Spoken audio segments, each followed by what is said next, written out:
چیزی که عیان است چه حاجت به بیان است، مشک آن است که خود ببوید نه آن که عطار بگوید. کہا جاتا ہے کہ جو چیز ہے، اور بقول انور مسعود کے کہ اگر پنجابی میں کہا جائے کہ شے جے اصیل ہووے منہوں اپے بول دی، دھپ نالو چٹی لگے رسی اتھے ڈول دی.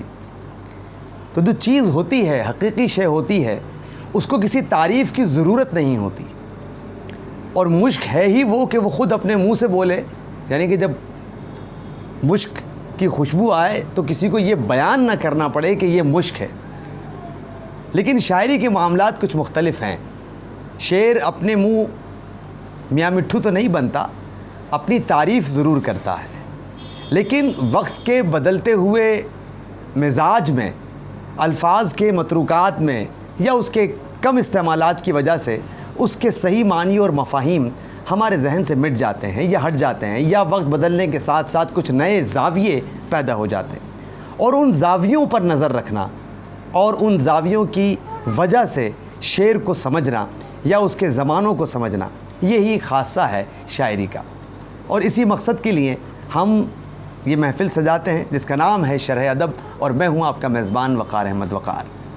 آج بھی ہم خدائے سخن میر تقی میر کی ایک معروف زمانہ غزل کے ساتھ حاضر خدمت ہیں. الٹی ہو گئیں سب تدبیریں، کچھ نہ دوا نے کام کیا، دیکھا اس بیماری دل نے آخر کام تمام کیا. اور اس غزل کی شرح کے ساتھ میں دعوت دے رہا ہوں ہماری اس پروگرام کے شارح پروفیسر ڈاکٹر سید عتیق احمد جیلانی کو کہ وہ اس غزل کو، اس خوبصورت غزل کی شرح کو پیش فرمائیں اور وہ زاویے جو شاید ہماری نظروں سے پوشیدہ ہیں ان پر استفسار فرمائیں. پروفیسر ڈاکٹر سید عتیق احمد جیلانی. شکریہ وقار صاحب. بسم اللہ الرحمن الرحیم. آج جو غزل پیش نظر ہے اس کا مطلب آپ سن چکے. یہی غزل ایک مرتبہ پڑھانی تھی کلاس میں، تو جیسے کہ اساتذہ کی عادت ہوتی ہے جا کر پوچھتے ہیں ہاں بھائی آج کیا پڑھنا ہے، تو آواز آئی الٹی والی. کون سی غزل پڑھنی ہے؟ الٹی والی. الٹی والی غزل. ذہن میں ایک چمک پیدا ہوئی. الٹی والی غزل. گویا غزلیں الٹی بھی ہوتی ہیں اور سیدھی بھی ہوتی ہیں. کیا بات ہے. پھر ذہن نے کہا کہ ہاں، حال ہی کی وہ مشہور زمانہ غزل، کھیتوں کو دے لو پانی اب بہہ رہی ہے گنگا، کچھ کر لو نوجوانوں اٹھتی جوانی آئی. سیدھی غزل. اس میں کوئی تہداری نہیں، زندگی کا کوئی نیا زاویہ دکھانے کی کوشش نہیں، بلکہ سامنے کی ایک حقیقت کو ایک خاص مقصد سامنے رکھ کر بیان کر دیا گیا. یعنی جیسی تصویر نظر آ رہی ہے وہ ہم کو دکھا دی گئی. لیکن ہمیشہ ایسا نہیں ہوتا ہے. لکھنے والا زندگی کو جس نظر سے دیکھتا ہے وہ نظر وہ نہیں ہوتی کہ جس سے ہم اور آپ دیکھتے ہیں.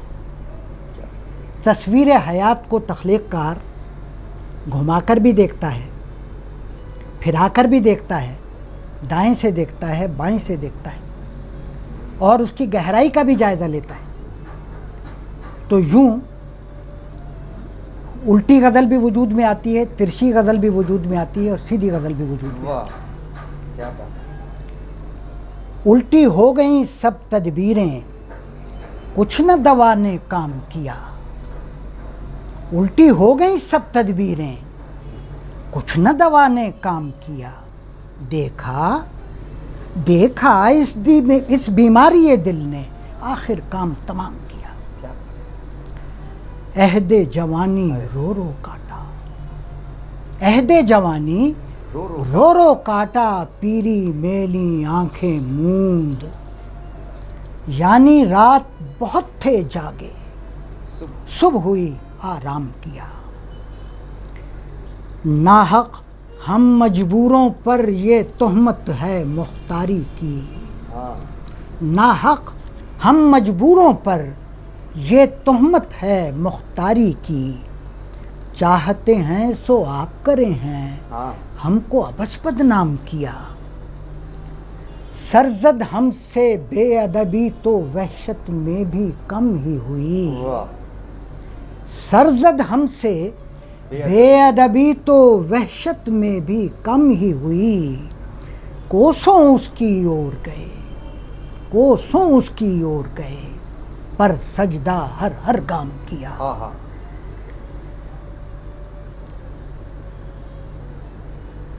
کاش اب برقع منہ سے اٹھا دے، ورنہ پھر کیا حاصل ہے۔ کاش اب برقع منہ سے اٹھا دے، ورنہ پھر کیا حاصل ہے۔ آنکھ مدے پر ان نے گو دیدار کو اپنے عام کیا۔ یہاں کے سپید و سیاہ میں ہم کو دخل جو ہے سو اتنا ہے۔ یہاں کے سپید و سیاہ میں ہم کو دخل جو ہے سو اتنا ہے۔ رات کو رو رو صبح کیا، یا دن کو یوں تو شام کیا۔ سائد سیمی دونوں اس کے ہاتھ میں لا کر چھوڑ دیے۔ سائد سیمی دونوں اس کے ہاتھ میں لا کر چھوڑ دیے۔ بھولے اس کے قول و قسم پر ہائے خیال خام کیا۔ کام ہوئے ہیں سارے ضائع ہر ساعت کی سماجت سے۔ کام ہوئے ہیں سارے ضائع ہر ساعت کی سماجت سے۔ استغنا کی چوگنی ان نے جوں جوں میں ابرام کیا۔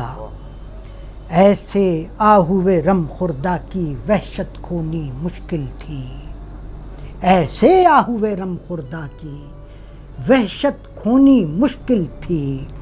سحر کیا اعجاز کیا جن لوگوں نے تجھ کو رام کیا۔ الٹی ہو گئی، الٹی ہو گئی، الٹی ہو گئی۔ استفسار بھی ہے، جواب بھی ہے، طنز بھی ہے، اطلاع بھی ہے۔ دیکھا، کہا تھا نا، الٹی ہو گئیں سب تدبیریں، کچھ نہ دوا نے کام کیا۔ دیکھا، اس بیماری ہے دل۔ کوئی لفظ اس میں اجنبی لغت کے طور پر نہیں آیا ہے، البتہ دلچسپ لغات کے حوالے سے اگر دیکھیں تو دو لفظ، دیکھا اور کام تمام کیا۔ دیکھا اور آخر، دیکھا اس بیماری دل نے آخر کام تمام کیا۔ الٹی ہو گئیں سب تدبیریں،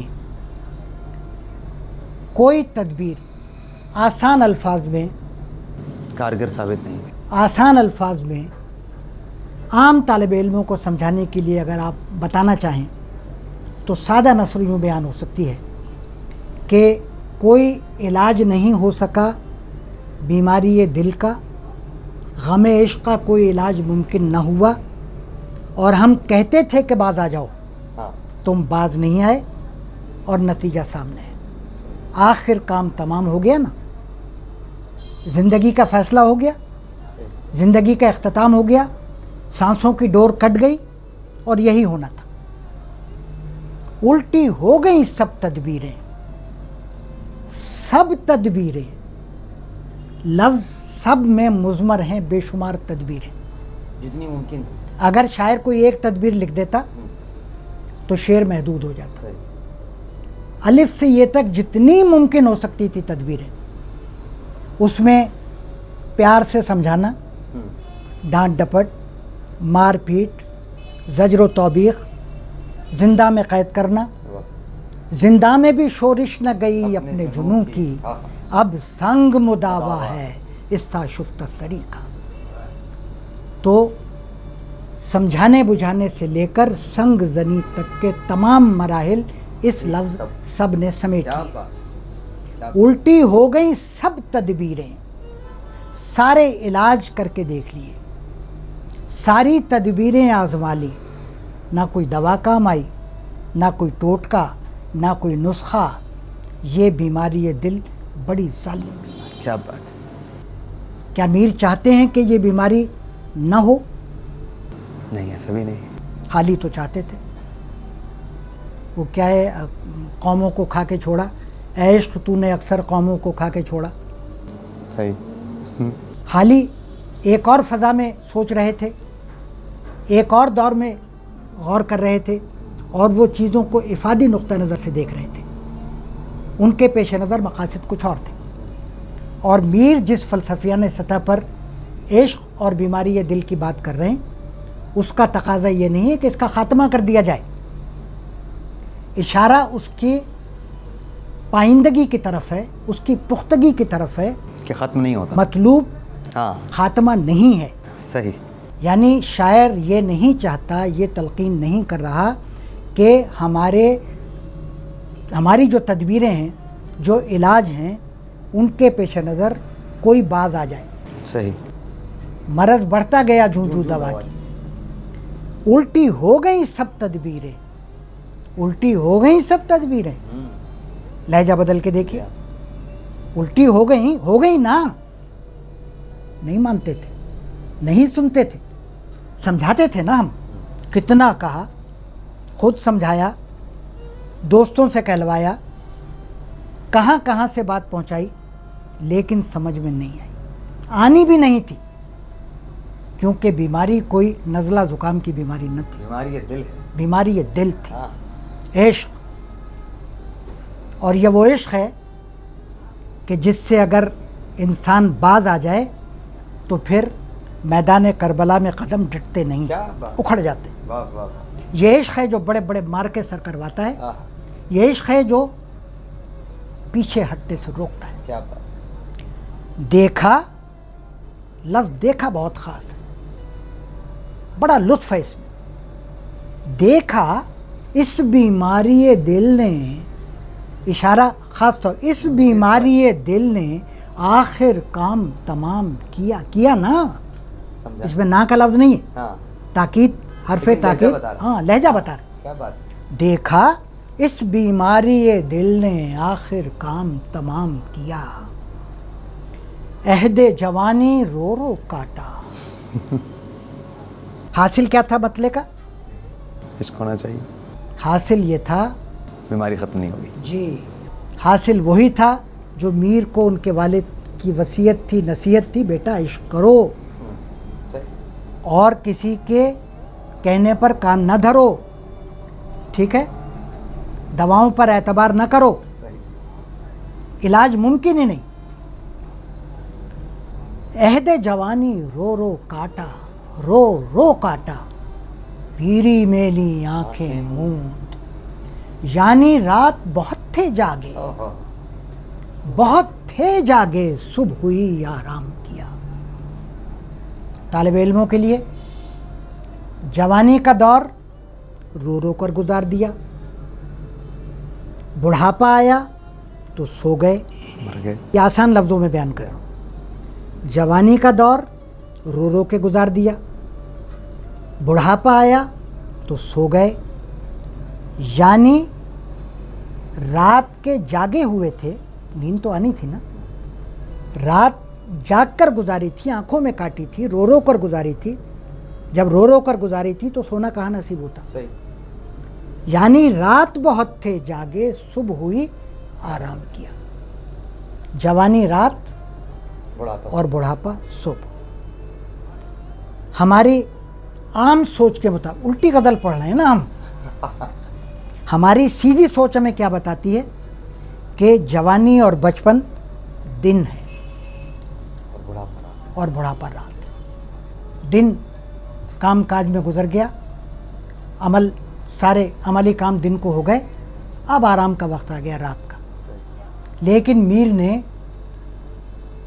ان تمام حوالوں کو الٹا دیا. عہد جوانی رو رو کا رات ہے، رات ہے. اور دوسرے مسئلے میں رعایت بھی یہی دی ہے، یعنی رات بہت تھے جاگے. دو اسباب ایسے ہیں کہ میر کی بات پر یقین کرنے کو جی چاہتا ہے، بلکہ یقین آ جاتا ہے. جوانی رات ہے اور بڑھاپا صبح ہے، یعنی عام خیال سے الٹ. ایک تو یہ کہ جو اس میں منظر کشی کی گئی ہے، الفاظ کا جو چناؤ کیا گیا ہے، اس میں عہد جوانی رو رو کاٹا، پیری میں لی آنکھیں موند، یعنی رات بہت تھے جاگے، صبح ہوئی آرام کیا۔ رات سیاہی، جوانی سیاہ بال، ہاں بڑھاپا سفیدی، سفیدی، ہاں ہاں سفید بال۔ یعنی صبح، جی، ہاں وہ مجھے یاد آ گیا، کسی نے لکھا کہ فلاں صاحب سے روئے سفید اور منہ سیاہ کے زمانے میں ملاقات ہوئی تھی، اور اب جو ملے ہیں تو زمانہ آ گیا ہے روئے سیاہ اور منہ سفید۔ تو عہد جوانی، ایک تو یہ کہ رات جوانی کے لیے موضوع معلوم ہوتا ہے میر کی ان تشبیہات کے سبب، کہ رات مخصوص کر دیا بالوں کی سیاہی کے سبب جوانی سے، اور دن سفید بالوں کی وجہ سے بڑھاپے سے۔ میں ایک اور نظر سے دیکھتا ہوں، ایک اور زاویے سے دیکھتا ہوں ان مثالوں کو، ان تشبیہات کو۔ میں اپنی کلاس میں پوچھتا ہوں کہ جوانی میں کچھ دکھائی دیتا ہے؟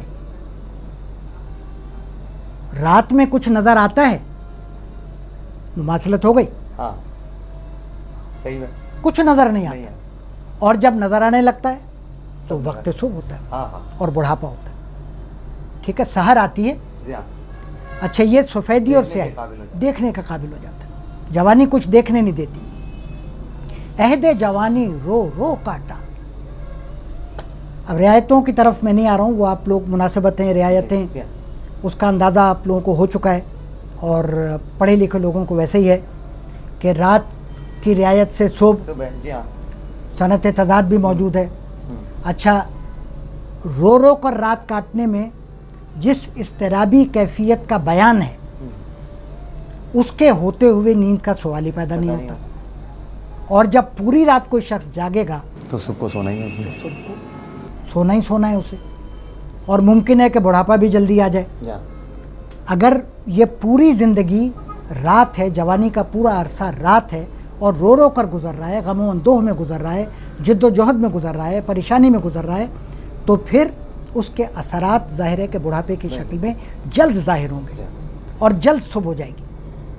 بڑھاپے کے لیے جب میں صبح کی بات کرتا ہوں تو مجھے مولانا روم کی ایک حکایت کا ایک شعر یاد آ جاتا ہے، جس میں وہ کسی شخصیت کا ذکر کر رہے ہیں جس کا انتظار کیا جا رہا ہے شہر پناہ کے باہر، اور وہ شخص ہے جو آ کر مسائل کا حل پیش کرے گا۔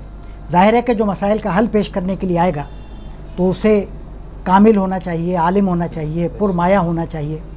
تو وہاں مولانا روم فرماتے ہیں، دید دیکھا شخصی، ایک شخص کامل پرمایائی، کامل اور پرمایہ، بھرا ہوا علم سے، شعور سے، بصیرت سے، دانش سے اور ایمان سے۔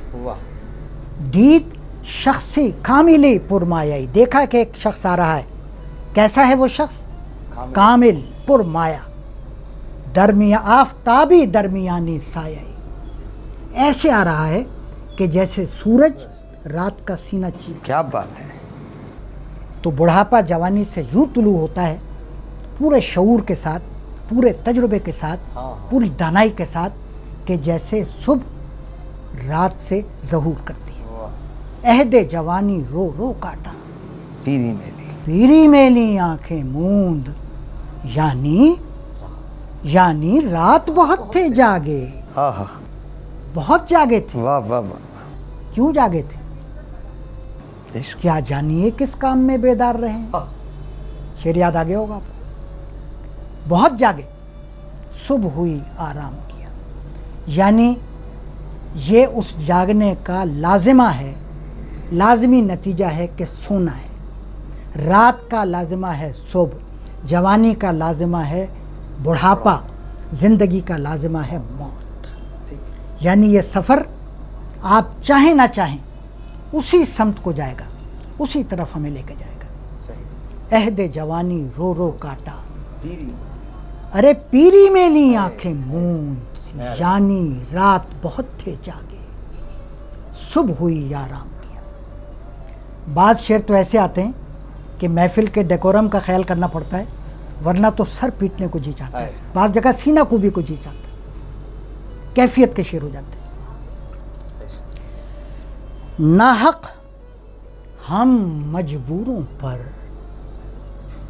ناحق ہم مجبوروں پر، یہ تہمت ہے مختاری کی۔ ناحق ہم مجبوروں پر، یہ تہمت ہے مختاری کی۔ چاہتے ہیں سو آپ کرے ہیں، ہم کو ابس بدنام کیا۔ چاہتے ہیں سو آپ کرے ہیں، ہم کو ابس بدنام کیا۔ ناحق، خامخواہ، اور ازراہ تفنن بلا خامخواہ، بے فضول، بلکہ ہاں، تو ناحق ہم مجبوروں پر، ہم سے اشارہ میر کی ذات واحد نہیں ہے، سب لوگ جو ہاں اولاد آدم مجبور ہے۔ یہ میں نقطہ نظر بیان کر رہا ہوں میر کا، میر کا نقطہ نظر سامنے آ جائے تو پھر اپنی بات بھی رکھوں گا۔ ناحق ہم مجبوروں پر، یہ تہمت ہے مختاری کی۔ مختاری اختیار ہونا، تہمت کا لفظ آپ کے علم میں ہے ایسا الزام جس کی کوئی بنیاد نہ ہو، بے بنیاد الزام۔ تہمت ہے مختاری کی، ہمیں لوگ مختار سمجھتے ہیں، لوگ سمجھتے ہیں کہ سب کچھ ہمارے اختیار میں ہے، ہم سب کچھ کر سکتے ہیں، حالانکہ یہ ایک تہمت محض ہے۔ چاہتے ہیں سو آپ کرے ہیں، ہم تو یوں ہی بدنام ہیں، مرضی تو آپ کی چلتی ہے، حکم تو آپ کا چلتا ہے، اختیار تو آپ کا چلتا ہے۔ چاہتے ہیں سو آپ کرے ہیں، ہم کو ابس بدنام کیا۔ ابس بے سبب، بے سبب بدنام کیا۔ آسان ترین لفظوں میں، اچھا پہلے یہ عرض کر دوں کہ دو سطحوں پر اس شعر کو چاہیں تو دیکھ لیں، یعنی اس کا مجازی رنگ بھی ایک سطح پر آ جائے گا اور اس کا حقیقی رنگ تو غالب ہے اس شعر میں، ذہن اسی کی طرف جاتا ہے پہلے کہ ہم اس دنیا میں مجبور ہیں اور بظاہر ہمیں کچھ اختیار ملتا ہوا جو نظر آتا ہے وہ ہے نہیں، یہ بظاہر ہے، حقیقت میں ہے نہیں۔ چاہتے ہیں سو آپ کرے ہیں، سارا اختیار محبوب کے ہاتھ میں ہے، وہ جو چاہتے ہیں کرتے ہیں، ہم تو بس یوں ہی بدنام ہیں، ہمارا تو نام ہی نام ہے، کام تو آپ کا ہے۔ جی کام تو آپ کا ہے، ہم تو شاہ عالم ثانی ہیں اس مملکت کے۔ ناحق ہم مجبوروں پر، یہ تہمت ہے مختاری کی۔ اس کے ساتھ یہ ایک شعر اور میں ملانا چاہ رہا ہوں، آگے آ رہا ہے، کیونکہ دونوں میں ایک ہی بات کہی گئی، دونوں کی ایک ساتھ تشریح ہو جائے گی۔ یہاں کے سپید و سیاہ میں ہم کو داخل جو ہے سو اتنا ہے، یہاں کے سپید و سیاہ میں ہم کو داخل جو ہے سو اتنا ہے۔ رات کو رو رو صبح کیا، یا صبح کو جوں توں شام کیا۔ رات کو رو رو صبح کیا، یا دن کو جوں توں شام کیا۔ میں اپنے اندر ہی اندر جوں توں کا لطف لے رہا ہوں، اس کے اندر جو ایک ردم، ایک میوزک چھپا ہوا ہے، مجھے بڑا مزہ آتا ہے اس طرح کے لفظوں میں، جوں توں جیسے کوئی تار چھیڑ دے ایک دم جوں توں کر کے۔ تو یہاں کے اس عالم کے، جی اس اسٹوڈیو کے نہیں، اس کلاس کے نہیں، اس عالم کے سپید و سیاہ میں دخل ہونا، اختیار ہونا، حاکمیت ہونا، حکم چلنا، کسی کے قبضہ تصرف میں ہونا، ہمیں کتنا تصرف ہے، کتنا ہمارا قبضہ ہے اس پر، یہاں کے کاموں پر ہمارا حکم کتنا چلتا ہے، ہماری مرضی کتنی چلتی ہے، کچھ بھی نہیں، مگر نہیں ایسا ہے، اتنا ہے، ایک رعایت رکھی ہے تھوڑی سی، ٹھیک ہے تو اتنا ہے، کتنا ہے، طنزیہ لہجہ دوسرے مصرے میں، جیسے تیسے کر کے۔ صبح کو رو رو، رات کو رو رو صبح کیا، یا دن کو جوں توں شام کیا۔ رات بھر روتے رہیں اور سارا دن اس رات کے رونے کی کیفیت میں الجھے رہیں، اس کو یاد کرتے رہیں، دنیا داری کے مسائل میں سارا دن گزار دیں، جیسے تیسے چوں توں کسی بھی طرح سے دن کو رات کر دیں، یہ ہے ہمارا مقدر، یہ ہے ہمارا اختیار۔ آسان لفظوں میں اس دنیا میں ہماری مرضی صرف اتنی ہے، ہمارا اختیار صرف اتنا ہے کہ رات بھر روتے رہیں اور دن بھر سوتے رہیں۔ سوتے شاید میں نے زیادتی کر دی، سونا کہاں نصیب، آج کل تو ویسے ہی جی۔ اور اس طرح کے رونے والوں کو ویسے ہی سونا نصیب۔ کہاں نصیب۔ ہاں ویسے ہی نصیب۔ اشارہ زندگی کی جدوجہد کی طرف ہے، زندگی کے مسائل، زندگی کے آلام، ان سے الجھے رہیں، ان سے نبرد آزما رہیں، جیسے تیسے گزار دیں۔ اچھا، ان دونوں اشعار میں بڑی قوت کے ساتھ تقدیر کا مسئلہ ہے، مسئلہ تقدیر اور مسئلہ جبر و اختیار، جو قدیم سے، پرانے وقتوں سے ہمارے فلاسفہ، ہمارے علماء اور ہمارے دانشوروں کے درمیان بحث کا موضوع رہا ہے۔ ایک زمانے میں قدریہ فرقے کا وجود تھا، جو اب نہیں،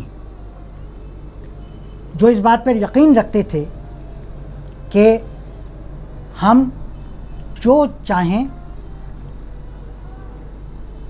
وہ نہیں ہو سکتا، ہاں اللہ جو چاہے وہ ہو سکتا ہے، وہی ہوگا جو وہ چاہے گا۔ لیکن اس کے مضمرات اتنے ہیں اس نظریے کے کہ اس کو کسی نے بھی قبول نہیں کیا، کیونکہ اس نظریے کو پیش کرنے والوں کے عزائم پورے دین کی بنیادوں کو ڈھا دینے کے تھے۔ صحیح۔ یعنی اگر آپ یہ فرض کر لیں کہ ہم مجبور محض ہیں، ہمارے اختیار میں کچھ نہیں ہے، تو پھر اگر ہم کوئی برا کام کرتے ہیں، الزام کس کے سر جائے گا؟ اوپر والے چور کہے گا کہ میں نے تھوڑی کی، ٹھیک ہے میرے ہاتھ استعمال ہوئے ہیں، لیکن میں استعمال ہوا ہوں، مگر یہ تو میری تقدیر میں لکھا تھا، میں تو مجبور تھا، مجھ سے کام کرانے والا تو کوئی اور ہے۔ صحیح۔ جب اختیار ہی نہیں رہا تو سوال کس بات کا؟ منکر نکیر کیا کریں گے؟ محشر میں کیا ہوگا؟ داور محشر کیا کہے گا؟ انصاف کے ترازو کا کیا جواز ہے؟ قیامت کا کیا جواز ہے؟ صحیح۔ پورے دین کی بنیاد ڈھہ جاتی ہے اگر ہم کہتے ہیں کہ انسان مجبور محض ہے۔ تو پھر میر صاحب یہ ڈھنڈورا کیوں پیٹ رہے ہیں؟ یہ بات ذہن میں رکھنے کی ہے کہ بعض موضوعات ایسے ہیں جو یا تو روایتی طور پر چلے آ رہے ہیں اردو شاعری میں اور فارسی شاعری میں، یا پھر ان موضوعات میں عوام الناس کے لیے اتنی کشش ہے کہ جب وہ عوام کے سامنے پیش کیے جاتے ہیں تو انہیں بہت اچھا معلوم ہوتا ہے، اور وہ بات کہنے والے کو، وہ شعر پڑھنے والے کو داد بھی خوب ملتی ہے، جیسے ابھی چند لمحے پہلے آپ بھی سر ہلا رہے تھے، ٹھیک ہے، ہمیں کتنے اچھے لگ رہے تھے یہ شعر، اپنی فکری بنت کے لحاظ سے، اپنے لفظی سطح پر، لغت کی سطح پر، بیان کی سطح پر نہایت اعلیٰ شان ہیں دونوں، کوئی کمی نہیں ان میں۔ لیکن میر کوئی مذہبی عالم نہیں تھے۔ یہ اب میں تشریح کے اس مرحلے میں ہوں جو نصابی تشریح نہیں ہے۔ اب میں یہ نہیں کہہ رہا ہوں کہ میر نے یہ کہا، میر نے جو کہا وہ تو لکھا جائے گا امتحانی کاپیوں میں، لیکن ماں بعد میر ہماری فکر کیا ہے، ہم کیا سمجھ رہے ہیں؟ کیا ہمیں بھی آنکھ بند کر کے وہی سمجھنا چاہیے جو شاعر ہمیں بتاتے رہیں؟ کیا شاعر ہمارے رہبر اور رہنما ہیں؟ کیا بات ہے، ایسا نہیں۔ صحیح۔ حضرت علی رضی اللہ تعالیٰ عنہ سے کسی نے پوچھا کہ انسان مجبور ہے یا مختار؟ آپ نے کہا کہ اپنا ایک پاؤں اوپر اٹھاؤ، اس نے ایک پاؤں اٹھا لیا، پھر آپ نے فرمایا اب دوسرا اٹھاؤ، اس نے کہا میں یہ تو نہیں کر سکتا، کہا کہ بس تمہارا اختیار وہیں تک تھا۔ اس سے یہ ظاہر ہوا کہ انسان ایک حد میں مختار ہے اور اس سے آگے اس کی مجبوری کی حد شروع ہو جاتی ہے۔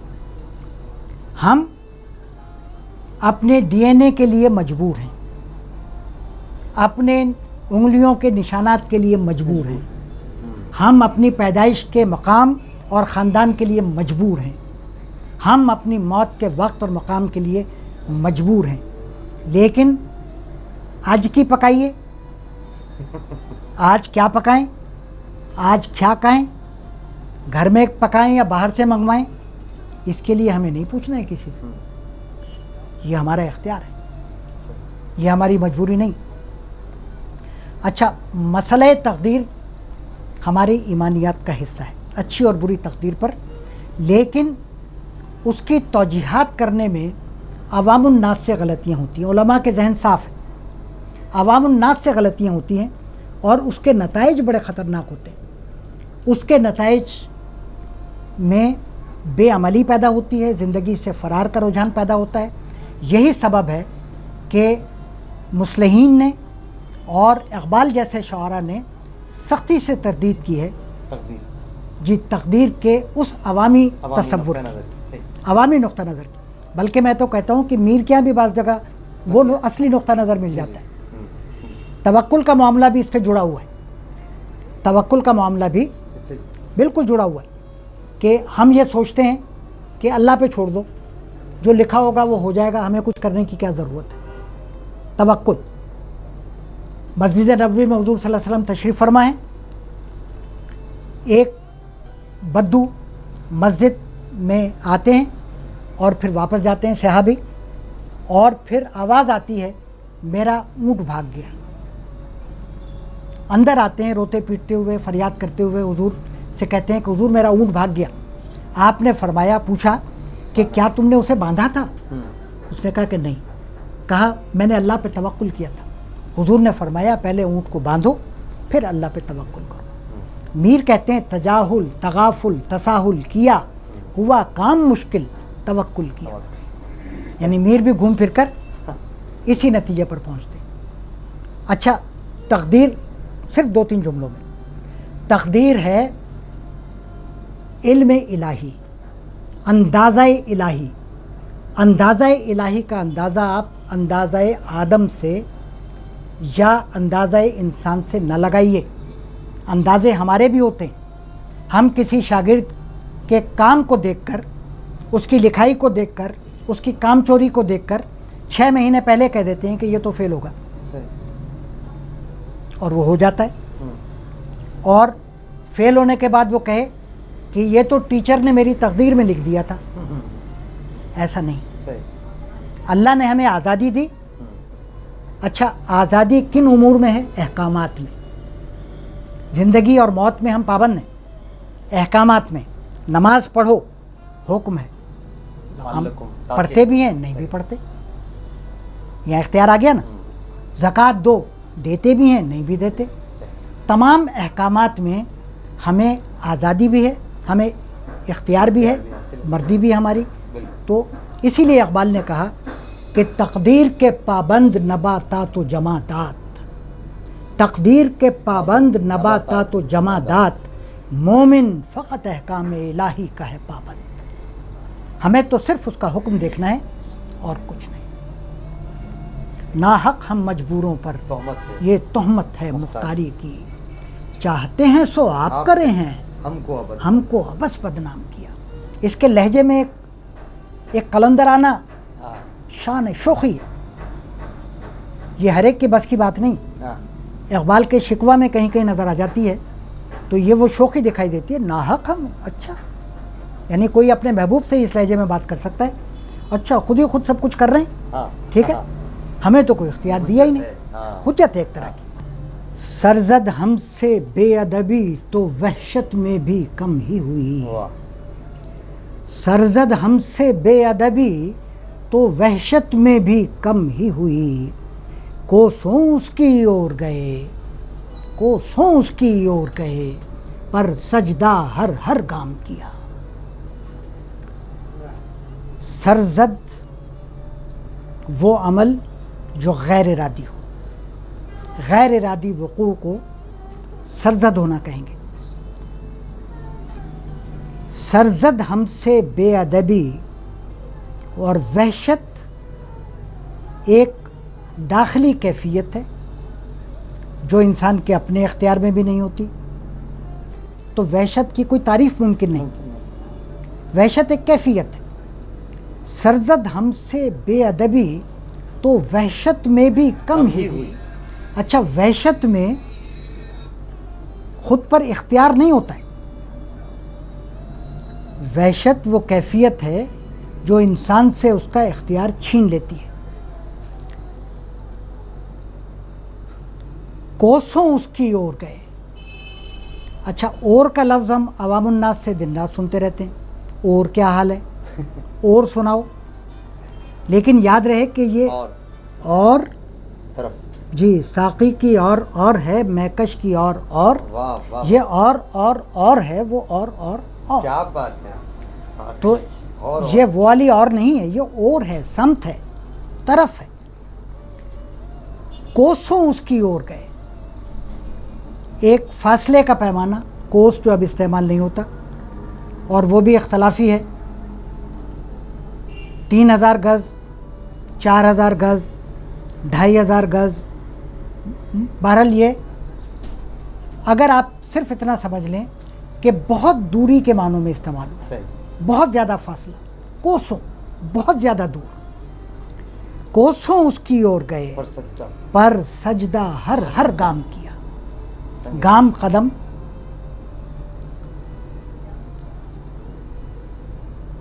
آسان لفظ بھی ہونے چاہیے۔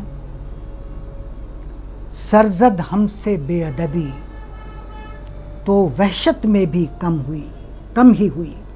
ہم حالت عشق میں تھے، حالت دیوانگی میں تھے، وحشت میں، حالت وحشت میں تھے، ہمارا اپنے اوپر اختیار نہیں تھا، ہم اپنے حواس میں نہیں تھے، لیکن اس عالم میں بھی ہمیں تیرا ادب و لحاظ تھا۔ ہم سے کوئی بے ادبی سرزد نہیں ہوئی، ہم سے کوئی ایسا فعل سرزد نہیں ہوا کہ جو ہمارے لیے شرمندگی کا باعث بنتا۔ اب اس میں بنیادی نقطہ سمجھنے کا یہ ہے کہ عشق اور ادب کا بڑا گہرا تعلق ہے، انہیں ایک دوسرے سے الگ کر ہی نہیں سکتے۔ بلکہ میں تو یہ کہتا ہوں کہ جیسے عشق ایک طرز حیات ہے، زندگی گزارنے کا ایک ڈھب ہے، ایسے ہی ادب بھی زندگی گزارنے کا ایک طور ہے، اور دونوں ایک دوسرے کے مماثل ہیں۔ ادب کے بغیر عشق کا تصور نہیں، اور عشق کے بغیر ادب بے معنی ہے۔ اگر صرف ادب ہی ادب ہو تو وہ کاروباری ادب ہو جائے گا، کاروباری احترام ہو جائے گا جو اپنے کسی مفاد کے لیے ممکن ہو سکتا ہے۔ خالص ادب متقاضی ہے عشق۔ سرزد ہم سے بے ادبی تو وحشت میں بھی کم ہی ہوئی۔ ہم اتنے مؤدب تھے، ہم عشق کے اس درجے پر پہنچ چکے تھے کہ جب ہم اپنے حواس میں نہیں تھے تب بھی ہم نے خیال رکھا کہ محبوب کی بے ادبی نہ ہو۔ یہاں آپ محبوب مجازی سمجھ لیں یا محبوب حقیقی سمجھ لیں، بات پہلے ہو چکی ہے کہ مجازی معنی کی جب ہم بات کرتے ہیں تو سطح ذرا نیچی ہو جاتی ہے، حقیقی معنی، اور حقیقی معنی جب ہم مراد لیتے ہیں تو سطح بہت اوپر چلی جاتی ہے۔ سرزد ہم سے بے ادبی تو وحشت میں بھی کم ہی ہوئی۔ بالکل نہیں ہوئی کیوں نہیں کہا، قطعی نہیں ہوئی کیوں نہیں کہا، کم ہوئی۔ اس کی طرف جانا بھی تو ایک بے ادبی ہے، بغیر اطلاع کے، بغیر اجازت کے چلے جا رہے ہیں، یہ کیسی دیوانگی، یہ بھی ایک بے ادبی ہے۔ تو اسے ملحوظ رکھتے ہوئے کم ہوئی، اور اس کا ازالہ ہم نے کیسے کیا؟ ہر گام پہ سجدہ، اس کا ازالہ یوں کیا کہ ہر گام پہ سجدہ کرتے ہوئے گئے۔ کتنا فاصلہ طے کیا ہوگا، 1 میل، 2 میل، حیدرآباد سے فیصل آباد، یہ تو زندگی بھر کا فاصلہ ہے۔ تصور نہیں کر سکتے۔ کہیں بھی چلے جاؤ، انور شعور یاد آ گئے، کہیں بھی چلے جاؤ، پھر دہراؤں گا، کہیں بھی چلے جاؤ، لفظ کہیں کو کھینچ لیجئے، پھیلا دیجئے جہاں تک پھیلا جتنی وسعت آپ کے دل میں، جتنے آپ کے ذہن میں وسعت آ سکتی، پوری کائنات کو سمیٹ لیجئے، اس کے سارے امکانات کو لپیٹ لیجئے. کہیں بھی چلے جاؤ کہتے ہیں لوگ، یہاں سے وہ کوچا کئی کوس ہے. ہاں ہاں ہاں ہاں، کہیں بھی چلے جاؤ. کہیں بھی چلے جاؤ. کہتے ہیں لوگ، مریخ پر پہنچ کر پوچھو کہ محبوب کہاں ہے، یہاں سے وہ کوچا تو کہیں نہ کہیں سے جواب آئے گا دائیں بائیں سے، یہاں سے وہ کوچا کئی کوس. کئی کوس. اس سے آگے چلے جاؤ، وہاں بھی یہی کہہ رہے ہیں. پتہ معلوم کرو کہ یہاں کا کہا تھا، نہیں صاحب کئی کوس ہے، یہاں سے وہ کوچا کئی کوس ہے. ہاں ہاں، کوسوں اس کی اور گئے. فاصلے کا تعین نہیں، تعین ہوتا تو شعر محدود ہو جاتا. کوسوں اس کی اور گئے، پڑھنے سے فرق پڑ جاتا ہے. ہاں. کوسوں اس کی اور گئے، کوسوں اس کی اور گئے، کیا بات. پر سجدہ ہر کام کیا. ادب کی بات میں نے کی تھی، اس کی انتہا دیکھیے. ہر جی، یہ تو ہے زندگی کا قصہ. ہاں ہاں، وحشت ہے تو کیا ہے، سانس کی ڈور تو موجود ہے نا. دیوانگی ہے تو کیا ہوا، مگر مرنے کے بعد دور بیٹھا غبار میر اس سے. دور بیٹھا، غبار بیٹھنا، گرد جمنا. مر گئے عشق کے ہاتھوں، ختم ہو گئے، مٹی ہو گئے. ہوا نے آ کر مٹی کو، گرد کو اڑایا، عاشق کے گرد کو اڑایا، تو اس گرد کو بھی اپنے محبوب کے ادب کا اتنا خیال تھا. دور بیٹھا غبار میر اس سے، عشق بن یہ ادب نہیں آتا. ہاں ہاں ہاں، عشق بن یہ ادب نہیں آتا. عشق عشق اور ادب ضروری ہے، لازم و ضروری ملزوم. ہے. اگر کوئی کہے کہ مجھے عشق ہے، اور ادب نہیں، آپ دیکھیں کہ ادب نہیں ہے تو اسے عشق بھی. عشق نہیں. واہ واہ واہ. ایسے آہوئے رم خوردہ کی وحشت کھونی مشکل تھی. ایسے آہوئے رم خوردہ کی، ایسے آہوئے رم خوردہ، ایسے مبالغہ، ایسا ویسا نہیں ایسے. جی، معمولی نہیں. ہاں، ایسے آہوئے رم خوردہ کی وحشت کھونی مشکل تھی. کیا بات. سحر کیا، اعجاز. اعجاز کیا جن لوگوں نے تجھ کو رام کیا. وہی دو سطحیں، مجاز اور حقیقت. لیکن یہاں پلڑا جھکا ہوا ہے مجاز کی طرف، یہ میرا ذہن کہتا ہے. ایسے آہوئے رم خوردہ کی، وہ ہرن جو خوف کی وجہ سے یا اندر کی کسی وحشت کے سبب دوڑے بھاگے، ہاتھ نہ آئے، چوکڑیاں بھرتا ہوا چلا جائے، وہ ہے رم خوردہ، رمیدہ، بھاگا ہوا. ایسے آہوئے رم خوردہ کی وحشت. وحشت کا تصور تو آپ کے ذہن میں تازہ ہے. دیوانگی، اپنے اوپر کنٹرول نہیں. وحشت کھونی مشکل تھی، اسے پکڑنا، گرفتار کرنا، دام میں لانا تقریباً ناممکن. محبوب کو کہنا. ہاں، محبوب آہوئے رم خوردہ ہی تو ہے. نہ منت سے ہاتھ آتا ہے، نہ درخواست سے ہاتھ آتا ہے، نہ ضد سے بات. نہ ضد وہاں کام آتی ہے، نہ دھونس چلتی ہے، نہ سفارش چلتی ہے. چلتی ہے تو اس کی مرضی چلتی ہے. 20 سوالوں پر شخصیات پوچھنے کا معروف روایتی پروگرام جیمز کسوٹی، اب جیمز ٹی وی پر. سحر، جادو، اعجاز، معجزہ، کوئی خارق عادت، خرق عادت، کوئی انہونی بات، کوئی روٹین کے خلاف منظر، یہ ہے سحر، اعجاز. سحر اور اعجاز میں تھوڑا سا فرق. سحر بندوں سے متعلق اور دائرہ کفر میں داخل، اور اعجاز نبیوں کو عطا کردہ اللہ کی طرف سے معجزہ، نبیوں کا کام. تو سحر کا ذکر پہلے، کمتر چیز کا ذکر پہلے، برتر چیز کا بڑا کام بعد میں. لیکن پھر بھی اچھا، ہماری عام زندگی میں اب یہ لفظ اعجاز، ہم اس کو عمومی حیثیت ہم نے دے دی.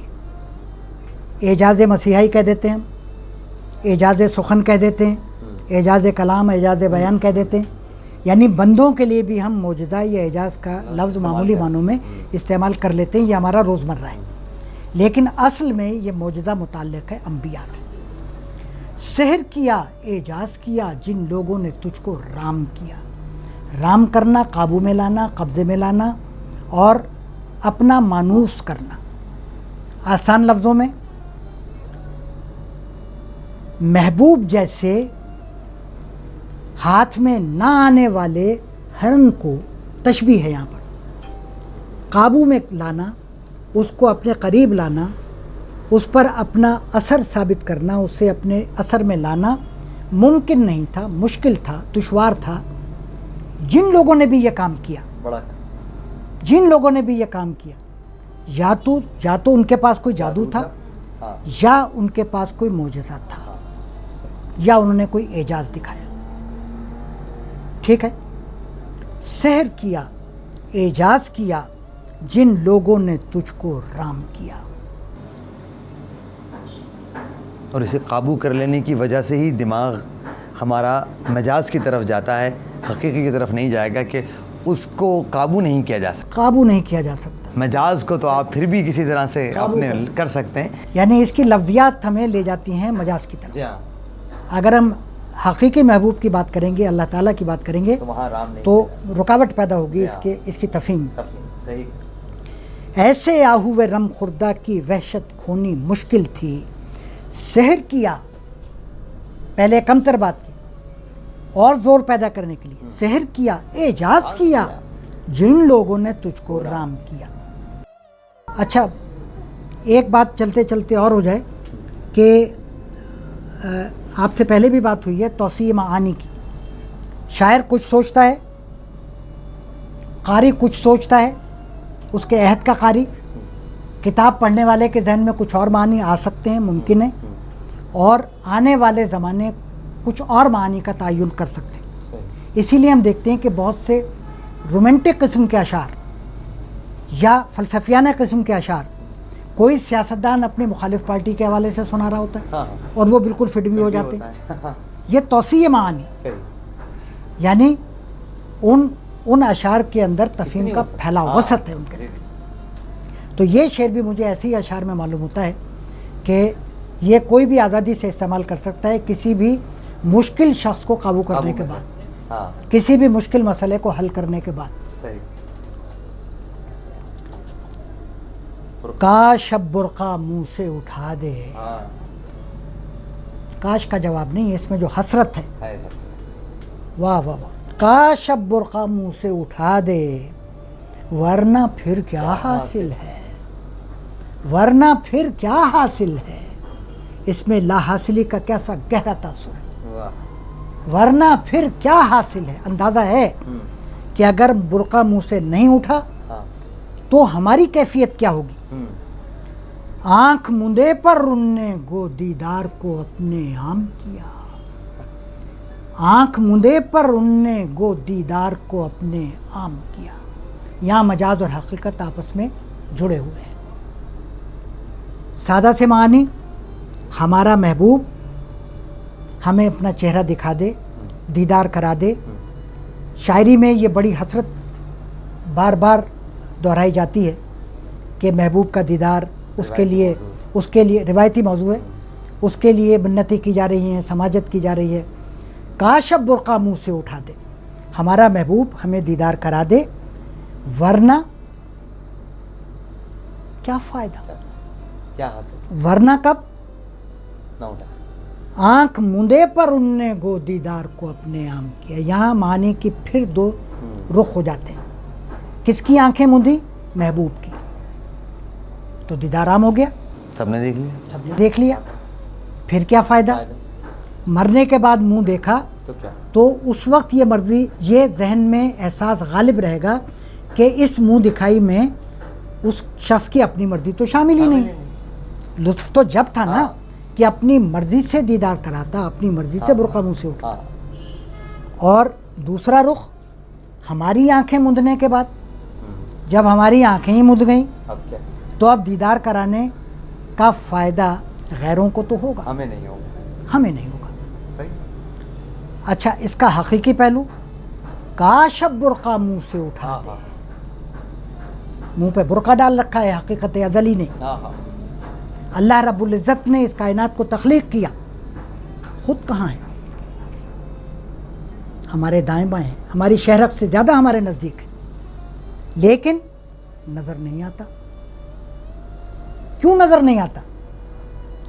کیا وہ اپنے آپ کو چھپانا چاہتا ہے؟ کیا اس نے اپنے آپ کو ایسے چھپا رکھا ہے کہ کوئی دیکھ ہی نہ پائے؟ نہیں، اس نے چھپایا ضرور ہے، مگر دیکھنے والوں کو آنکھیں دے دی ہیں. جن میں طلب جاگتی ہے وہ دیدار کر لیتے ہیں. جو دیکھنا چاہتے ہیں وہ پھول میں بھی اس کا مشاہدہ کر لیتے ہیں. جو دیکھنا چاہتے ہیں وہ درخت کی شاخوں میں بھی اسے دیکھ لیتے ہیں، سبزے میں بھی دیکھتے ہیں، سمندر میں، دریا میں، پہاڑ میں، زمین و آسمان کے ذرے ذرے میں اس حقیقت ازلی کا مشاہدہ کر لیتے ہیں. بنانے والے کی قدرت کا، اس کے فن کا اندازہ اس کی تخلیق سے ہوتا ہے. کیا بات. آپ کوئی خوبصورت عمارت دیکھتے ہیں، داد کس کو دیتے ہیں؟ عمارت کو دیتے ہیں، معمار کو داد دیتے ہیں. کاش اب برقع منہ سے اٹھا دے، کاش اب برقع منہ سے اٹھا دے، کب سے نظر لگی تھی دروازہ حرم سے. کب سے نظر لگی تھی دروازہ حرم سے، پردہ اٹھا تو لڑیاں آنکھیں ہماری ہم سے. واہ واہ واہ واہ. برقع اٹھنے کا یہ نتیجہ ہوا، یہ صوفیانہ نتیجہ ہوا کہ جب برقع اٹھا تو پتہ چلا کہ ادھر بھی ہم ہیں ادھر بھی ہم. وحدت الوجود. اختلاف بھی کیا جا سکتا ہے اس نظریے سے، لیکن شعراء کا پسندیدہ نظریہ ہے ابن عربی کا پیش کردہ وحدت الوجود. ہر شے میں وہ ہے، ہماؤس، ہر شے میں وہ ہے، ادھر بھی وہ ادھر بھی وہ.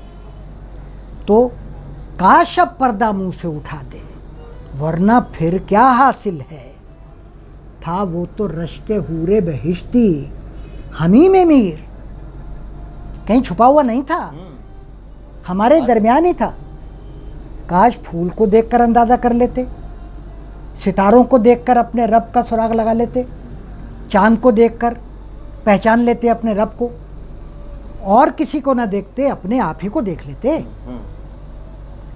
ٹھیک ہے، ہماری ہر ادا میں خالق کی صنائی، اس صانع کی صنائی، اس کی قدرت، اس کا جمال موجود ہے. من عرف نفسه فقد عرف ربه. جس نے خود کو پہچانا اس نے اپنے رب کو پہچانا.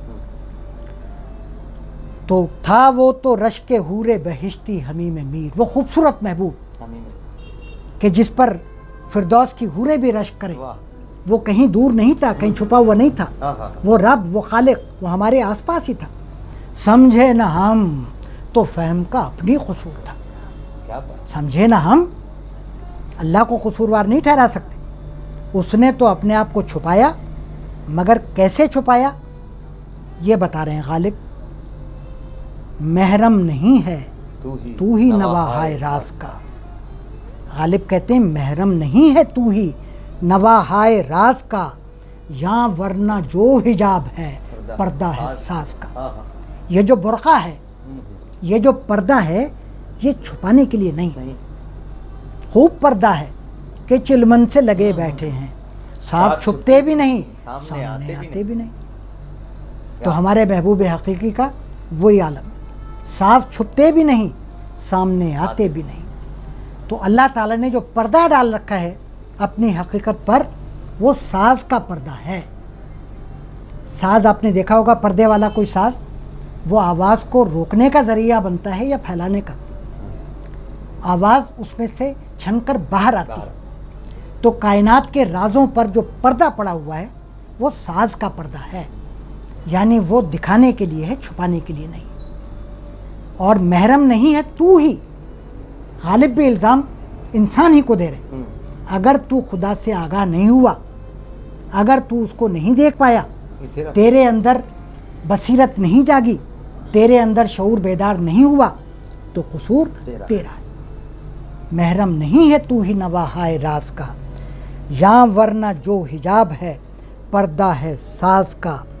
اور جب یہ حجاب اٹھ جاتا ہے، یہ برقع اٹھ جاتا ہے تو پھر جب نظر آنے لگے گا آپ کو، سب نظر آنے لگے گا، نظر آنے لگے گا، بلکہ رب نظر آنے لگے گا آپ جی سب نظر آنے لگے، رب نظر آنے لگے گا آپ کو، رب نظر آنے لگے، چشم ہو تو آئینہ خانہ ہے دہر۔ ہاں ہاں ہاں پھر میر صاحب آگے آ رہے ہیں، کام آ رہے ہیں، ہاں چشم ہو تو، اب راستہ بتا رہے ہیں کہ کیسے دیکھیں، یہ برقع کیسے اٹھے گا، یہ پردہ کیسے اٹھے گا، اس کے لیے ہمیں نظر پیدا کرنی ہے۔ چشم سر نہیں، اینک کا نمبر تبدیل نہیں کروانا ہے، کسی ماہر امراض چشم کے پاس نہیں جانا ہے، بلکہ اپنے ایمان کو مستحکم کرنا ہے، اپنے علم کو مضبوط بنانا ہے، اپنے شعور کو پختہ کرنا ہے، اور یہ ساری چیزیں حاصل ہو جائیں گی تو ہمارے اندر بصیرت کا ایک چراغ جلے گا جس کی روشنی میں ہمیں وہ نظر آئے گا۔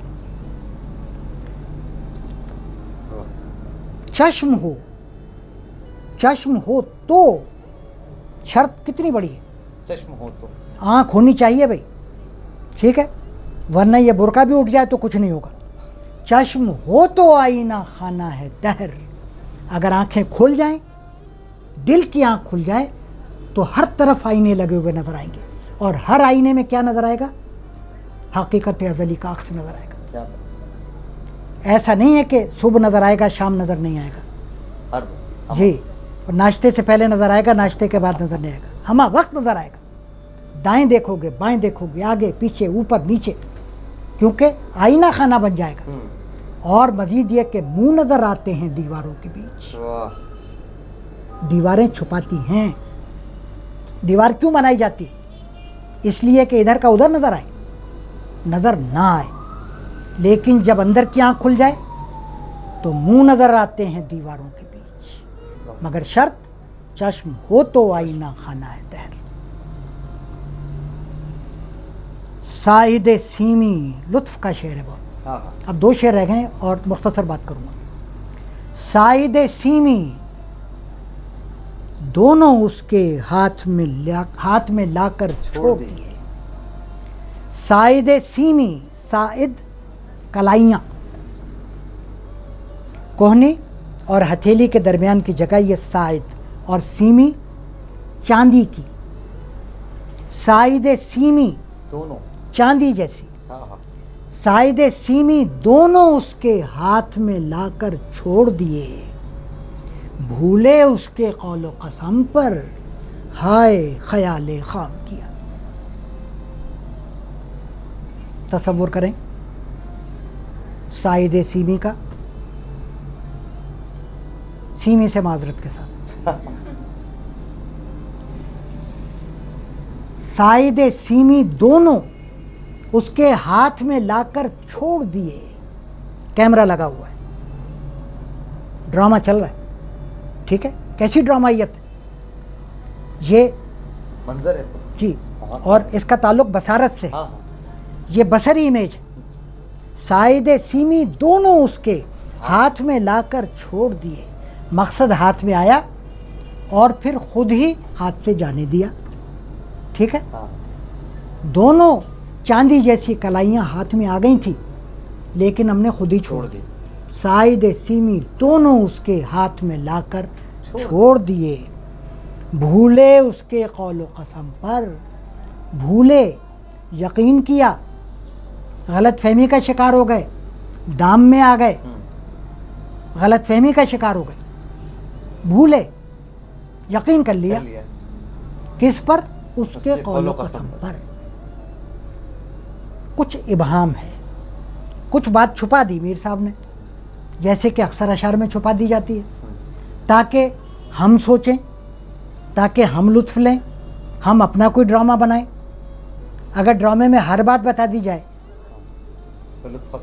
کہ جس کی شادی ہوئی تھی اس کا انجام کیا ہوا، جس کی نہیں ہو سکی اس کا انجام کیا ہوا، اور جن کی ہونے والی تھی ان کے ساتھ کیا کیا ہوا، تو شاید ڈرامہ 5626 قسطوں کے بعد جیسے کہ آج کل ختم ہو جاتا ہے پھر بھی ختم نہیں ہوگا، ٹھیک ہے۔ تو ایک دو مصروں کا شعر اتنی ساری اقساط کا متحمل نہیں ہو سکتا۔ سائد سیمی دونوں اس کے ہاتھ میں لا کر چھوڑ دیے، بھولے اس کے قول و قسم پر.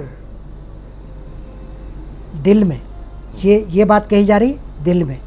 کہ ہم نے ہائے خیال خام کیا. صوتی پیکر بھی ہے اور بصری پیکر بھی ہے. ڈرامے میں ہمیں کچھ دکھائی بھی دیتا ہے, کچھ سنائی بھی دیتا ہے. صحیح دکھائی دے رہا ہے وہ منظر سائید سیمی ہاتھ میں لا کر چھوڑ دیے, اور سنائی کیا دے رہا ہے؟ بھولے اس کے قول و قسم پر ہائے خیال خام کیا. پہلا مصرع ایک خبر ہے, بیان ہے, ٹھیک ہے. اخبار میں خبر آئی ہے یا کوئی شخص اطلاع دے رہا ہے کہ اس کے دونوں بازو, اس کے دونوں کلائیاں ہاتھ میں آ گئی تھیں اور چھوڑ دیں. اچھا کیا یا برا کیا, ٹھیک ہے. اس سے زیادہ کوئی کیا کہے گا؟ بھولے اس کے قول و قسم پر. خبر کو تھوڑا سا اوپر لے گیا شاعر, اس پہ تھوڑی رنگ آمیزی کی, تھوڑی ڈرامائیت پیدا کی, تھوڑا کہانی پن پیدا کیا. اچھا پھر کیا ہوا؟ ٹھیک ہے. بھولے اس کے قول و قسم پر. اور اب لفظ ہائے اس شعر کو بے انتہا بلندی, بے انتہا گہرائی اور بے انتہا کیفیت عطا کر رہا ہے. بھولے اس کے قول و قسم پر ہائے. اور یہ ہائے ایک دفعہ نہ کہیں, ہائے ہائے کہتے چلے جائیں, ہاں اور ایک ہائے کو اتنا لمبا کر دیں ہائے کہ دوسری ہائے کا وقت ہی نہ بچے. کیا بات ہے. ہائے خیال خام کیا. خیال خام کیا, خام کا لفظ جان بوجھ کر لائیں تاکہ سیمی یعنی چاندی کے ساتھ تعلق پیدا ہو جائے, ٹھیک ہے. کچا را زمین سے جس حالت میں نکلتا ہے چاندی نکلتی ہے, تو اس طرف بھی اشارہ ہے. خیال خام کچا خیال یعنی جس کی کوئی بنیاد نہ ہو. ہم نے بے بنیاد خیال کیا, اس کی باتوں پر یقین نہیں کرنا چاہیے تھا, اس کے قول و قسم کو نہیں ماننا چاہیے تھا. وہ ظالم تو پہلے ہی وعدہ خلاف ہے, اس کی وعدہ خلافی تو مشہور ہے. جتنا وہ قداور ہے, سرو قد ہے, اتنے ہی اس کے وعدے بھی جھوٹے ہیں. تجھ کو دیکھا باقی سے دیکھی, تجھ کو دیکھا تیرے وعدے دیکھے, تجھ کو دیکھا تیرے وعدے دیکھے, اونچی دیوار کے لمبے سائے. ہائے ہائے دیوار جتنی اونچی ہے سایہ بھی اتنا ہی لمبا ہے. صحیح. جو شخص جتنا بڑا ہے آپ سے جتنا گہرا تعلق ظاہر کرتا ہے اور جتنے لمبے لمبے وعدے کرتا ہے, آسمان سے تارے توڑ کے لا دوں گا اور یہ کر دوں گا وہ کر دوں گا, بے شمار, آپ سمجھ جائیں کہ یہ پورے ہونے کے لیے بات ہے. بھولے اس کے قول و قسم پر ہائے خیال خام کیا, تجھ کو دیکھا تیرے وعدے دیکھے. غالب زیادہ ہوشیار تھے, یہ تو بیچارے خیال خام کر گئے اور سائد سیمی بھی ہاتھ سے چھوڑ دیے. غالب نے یقین نہیں کیا. جی, تجھ کو دیکھا تیرے وعدے دیکھے, نہیں تیرے وعدے پر جیے ہم. غالب یہ جان تو یہ جان جھوٹ جاننا کہ خوشی سے مر نہ جاتے اگر اعتبار ہوتا. ہم جو زندہ بیٹھے ہوئے ہیں یہ اس بات کا ثبوت ہے کہ ہم نے تمہیں سچا نہیں جانا, ہمیں تمہیں وعدہ خلاف سمجھا اور حقیقت میں سمجھا, اور تم نے بھی ثابت کیا. اور اگر یقین آ جاتا تو فوراً دم دے دیتے, فوراً جان دے دیتے خوشی سے مرنا. کہ خوشی سے مر نہ جاتے اگر اعتبار ہوتا. محبوب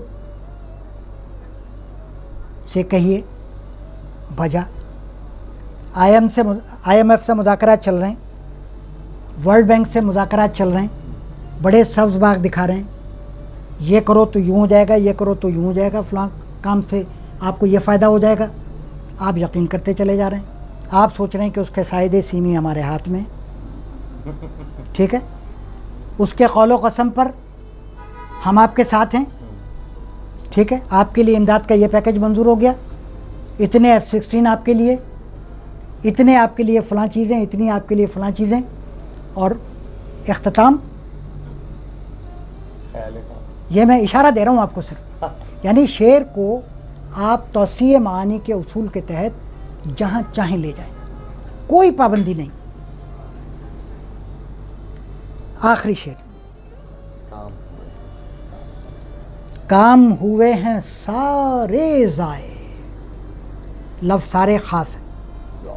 کام ہوئے ہیں سارے ضائع ہر ساعت کی سماجت سے. کام ہوئے ہیں سارے ضائع ہر ساعت کی سماجت سے. استغنا کی چوگنی ان نے جوں جوں میں ابرام کیا. لفظ ابرام مجھ جیسا یا مجھ جیسے اور بہت سو جیسا کوئی شاعر استعمال کرنے کی ہمت نہ کر پاتا، لیکن میر صاحب اجنبی لغات کو بھی ایسی خوبی اور تخلیقی شان کے ساتھ کھپا دیتے ہیں کہ اجنبی معلوم نہیں ہوتا. لفظ ابرام کے معنی التماس، درخواست. استغنا کی چوگنی ان نے. استغنا بے پروائی، بے توجہی. استغنا کی چوگنی اور بڑھا دی اس نے اس تک. جوں جوں میں ابرام کیا، میں نے جیسے جیسے التماس کیا، جیسے جیسے ہاتھ جوڑے، جتنی درخواستیں پیش کی، جتنی عرضیاں گزاری، اتنی ہی اس کے گردن کا سریا مضبوط ہوتا چلا گیا، اتنا ہی اس کا غرور بڑھتا چلا گیا، اتنا ہی اس کے انکار میں جان پیدا ہوتی چلی گئی. کام ہوئے ہیں سارے ضائع. کون سے کام؟ بچے کو نوکری دلوانی تھی، اپنی پینشن کے کاغذات مکمل کروانے تھے. کون سے کام؟ لفظ کام سے ہم لوگوں کے ذہن میں تو یہی کام آتے ہیں بھائی، کیونکہ ہم اس کا متبادل انگریزی والا ورک جانتے ہیں. لیکن کام متعدد معنوں میں استعمال ہوتا ہے. جیسے جب اب کہتے ہیں کام و دہن کی آزمائش ہے، تو اس میں کام ورک نہیں ہے بلکہ ہمارا یہ حلق ہے، منہ کی اور اس حلق کی آزمائش ہے. کڑوی چیز کھانے کو مل جائے، کام و دہن کی آزمائش. بیگم کے ہاتھ کا کھانا ایک دن کھانا پڑ جائے تو کام و دہن کی آزمائش. اور کام بمعنی مقصد بھی ہے، مقصود. جی، دیوانہ بکام خود ہوشیار باش. دیوانہ اپنے مقصود میں، یہ وہ کام نہیں ہے ورک میں، اپنے مقصد کے لیے اس میں ہوشیار نہیں ہوتا ہے. یعنی آپ دیوانے کو مشین پہ بٹھا دیں کہ یہ تمہارا کام ہے تو صحیح طرح سے نہیں چلا سکے گا اس کو، گو کہ اس کا کام آپ نے قرار دیا ہے. کام بمانے مقصد. اس کا مقصد اگر کھانا حاصل کرنا ہے تو وہ کھانا حاصل کر کے رہے گا اپنی تمام تر دیوانگی کے باوجود. تو استغنا کی چوگنی ان نے جوں جوں میں ابرام کیا. آسان ترین لفظوں میں، کام ہوئے ہیں سارے ضائع. ہمارے جتنے مقاصد تھے محبوب سے وابستہ، اس زمانے سے وابستہ، اس زندگی سے وابستہ، احباب سے متعلق، یا اور جتنا چاہیں آپ دنیا کے شعبوں کے حساب سے اس کی تشریح کو پھیلا سکتے ہیں. جہاں جہاں ہمارا کوئی مفاد، ہمارا کوئی مقصد موجود تھا، وہ سب غارت ہو گیا. کیوں غارت ہو گیا؟ بہت ہی عجیب و غریب سبق ہمیں اس شعر میں میر تقی میر نے دے دیا، جس سے اندازہ ہوتا ہے کہ خود ان کی زندگی کا تجربہ کتنا گہرا تھا. اور ہمارے لیے بھی بڑا ایک خاص راہ عمل ہے اس شعر میں کہ آپ جتنا جھکیں گے زمانہ آپ کو اتنا ہی جھکائے گا. صحیح بات. دو برابر کے آدمی مذاکرات کی میز پر آتے ہیں، کمزور اور طاقتور میں مذاکرات نہیں ہوتے. طاقتور کو اگر اندازہ ہو جائے کہ یہ شخص کمزور ہے، وہ دباتا چلا جائے گا. کام ہوئے ہیں سارے ضائع، سارے ضائع. یہ اور وہ نہیں، 10 اور 20 نہیں. جس قدر یہ میں بار بار آپ لوگوں کو توجہ دلاتا ہوں کہ ایسے لفظوں پر غور کیا کریں کہ جن میں وسعت ہو. بظاہر معمولی لفظ ہو، ہاں وسعت ہو، جن میں جو لفظ کے معنی کو بڑھائیں. شعر کام ہوئے ہیں سارے ضائع ہر ساعت کی سماجت پر. لفظ ہر ایک ساعت بھی ہو سکتا تھا، وزن پورا ہو جاتا، اور اسی طرح ایک لمحہ بھی ہو سکتا تھا، لیکن ہر نے وسعت پیدا کر دی. ہر ساعت. اور یہ بھی پتہ چل گیا کہ سماجت کرنے والا، منت کرنے والا، پاؤں پڑنے والا، ہاتھ جوڑنے والا ایک تسلسل کے ساتھ یہ کام کر رہا ہے، رک نہیں رہا ہے، مسلسل ہاتھ جوڑ رہا ہے، مسلسل عرضیاں گزار رہا ہے. ہر ساعت کی سماجت پر جتنے لمحے گزرتے چلے گئے. اچھا، سماجت کا لفظ کس وزن کی رعایت سے آ گیا؟ ساعت کا لفظ سماجت کی، لمحہ بھی آ سکتا تھا، لیکن سماعت کا جو ایک صوتی آہنگ ہے وہ سماجت سے مل رہا ہے. یہ میرا ذہن کہتا ہے کہ میر نے اس لفظ کو یوں چنا. کام ہوئے ہیں سارے ضائع ہر ساعت کی سماجت پر، جیسے جیسے ہم اس کے آگے ہاتھ جوڑتے چلے گئے، اس کے پاؤں پڑتے چلے گئے، اس کو ہماری کمزوری کا ادراک ہوتا چلا گیا. استغنا کی چوگنی ان نے، ویسے ویسے اس کی استغنا، اس کی بے پرواہی، اس کی بے اعتنائی، اس کی بے توجہی کا گراف بھی اوپر ہوتا چلا گیا. استغنا کی چوگنی ان نے، جوں جوں میں ابرام کیا. جیسے جیسے میں نے منت کی ویسے ویسے اس کا غرور بڑھتا چلا گیا. بات یہیں ختم کرتے ہیں، مگر بات یہاں ختم نہیں ہو گئی. ایک دو جملے اور کہوں گا. ایک دو جملے یہ کہ خدارا میری ہر بات پر یقین نہ کیا کرے. شعر و ادب میں کوئی شے حتمی نہیں ہوتی ہے، کوئی تشریح، کوئی تفہیم حتمی نہیں ہوتی ہے. میری گفتگو کا مقصد آپ کے ذہنی دریچوں کو کھولنا ہے، بند کرنا نہیں ہے. میں اگر 2 نقطے آپ کے سامنے پیش کرتا ہوں تو مجھے یقین ہے کہ 4 نقطے سامنے لانے کی استطاعت، ہمت اور اہلیت آپ میں بھی موجود ہے. لہٰذا غور کرنا مت چھوڑیے، سوچنا مت چھوڑیے، اور میری باتوں کو صرف ایک مشورے کے طور پر لیجیے. وما علینا الا البلاغ.